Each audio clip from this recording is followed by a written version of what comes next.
Hi guys, අද අපි හදන්න යන්නේ Hasselback potato එකක්. හොඳටම අපි එකට potato ගෙඩිය හොදලා potato ගෙඩිය හොඳට slice කරලා කපාගෙන මේක හොඳට ඊට පස්සේ season කරගන්නවා. salt, pepper, garlic, olive oil, herbs දාලා හොඳට season කරලා මේක oven එකට දානවා. temperature එක 160 විනාඩි 40ක් අපි මේක දාගන්නවා oven එකට.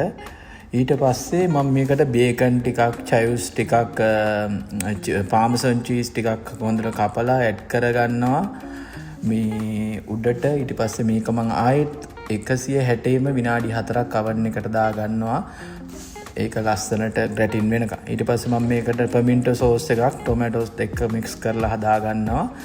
ඊට පස්සේ මම මේකට හොඳ sour cream එකකුත් හදනවා. මොකද මේකේ zesty lemon zest දාලා හොඳට sour ගතිය එන්න ඕනින්ද හොඳ sour cream එකක් හදාගෙන ඊට පස්සේ plate එක අරගෙන tomato and pimento කෝඩි එක දාලා හදාගත්ත අපේ potato එක Hasselback potato එක මන් තියලා ඊට පස්සේ ඒකට උඩින් sour cream එක දාලා පොඩි garnish එකක් ලස්සන garnish එකක් තියලා ඊට පස්සේ මම මේකට අපේ හොඳ green oil එකක් දාලා අවසාන වශයෙන් වටේටම green oil එක දාලා අවසාන වශයෙන් මම මේකට හොඳ soya foam එකක් දාලා මේක මම finish කරගන්නවා.